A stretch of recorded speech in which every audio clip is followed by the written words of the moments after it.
ఏం నాటకం తెలుసునా నేను ఆపోయే పుక్క రాంజోడ కలరా దానించో చేయలేదురా సిసి బందిరా సిసి బంది ఏంద్రా నువ్వు ముట్టుకునేది ఈ అమ్మ నువ్వు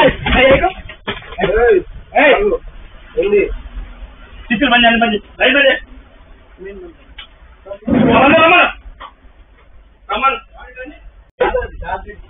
ఇప్పుడు వీడు రేట్లు పెట్టాడు ఏదేంద్రా అరే ఏంద్రా అప్పరాలు రేట్లు పెట్టారు రేట్లకి మేము డబ్బుల కోసం పంపించాం 50,000 సరుకు కోసం పంపించాను కదా మేము కంపెనీ ఇట్లేదు అంటాడు కంపెనీ లంచలకు రేట్ ఎంత పెడతావు ఇక అది మాట్లాడండి మాట్లాడు మాట్లాడాయా మాట్లాడు అరే మాట్లాడు సార్ మాట్లాడుతున్నారు సార్ విన్నారా ఎస్ఐఆర్ పంపించండి సార్ కొంచెం ఎస్ఐఆర్ పంపించండి రమ్మను ఎవరెవరు వస్తున్నారు అని ఇప్పుడు ఎస్ఐఆర్ వస్తున్నారని బాధ్యులు అంజాక సంపద ఉంటే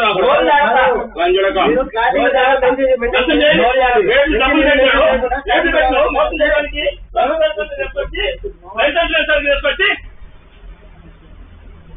లైసెన్స్ సరుకులు తీసుకొచ్చి దొంగ అమ్ముకుంటా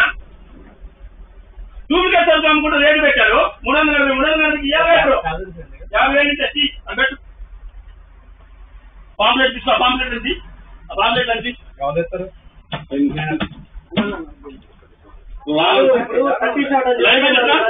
కంపెనీ మెన్షన్ చేయాలి పెట్టారా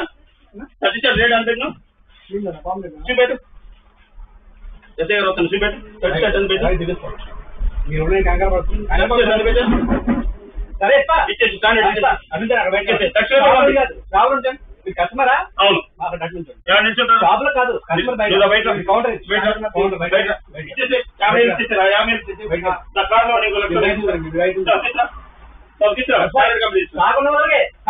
కదా కాకున్నంత వరకే అంతే అంతే సార్ మొత్తం అందరూ వస్తారు ఎవరు నేను చేస్తా నువ్వు పాలమంత్రి నుంచి వచ్చి ఈ అమ్మ సమ్మలో పుట్టిన నేను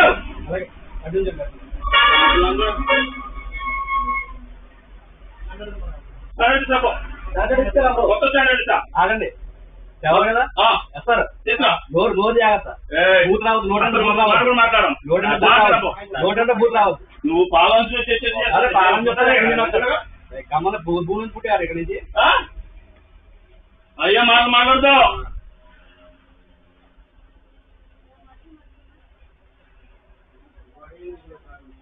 దొంగ ఎందుక కాదు పక్క రేట్ తగ్గించి అమ్ముతున్నామని గొడవ చేస్తారు పక్క నువ్వు ఇక్కడ వాళ్ళు కాదు పక్కన షాప్ ఉన్నారా అది కాదు పక్క షాప్ కదా రేట్ తగ్గించడానికి గొడవ అవుతున్నాయి ఏ రేట్ తగ్గించారు మొన్న నిజంగా నీ షాప్ కూలిపోయిందని పెట్టింది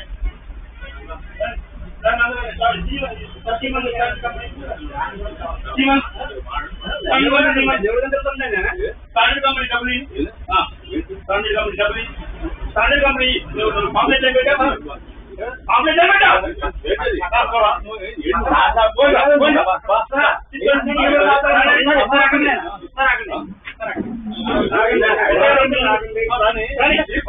పాంప్లెట్ ఏ మందులను పెట్టకుండా నువ్వు ఎటు వచ్చాడు 38 అని చెప్పేసి నా స్టాండర్డ్ కాదు స్టాండర్డ్ 38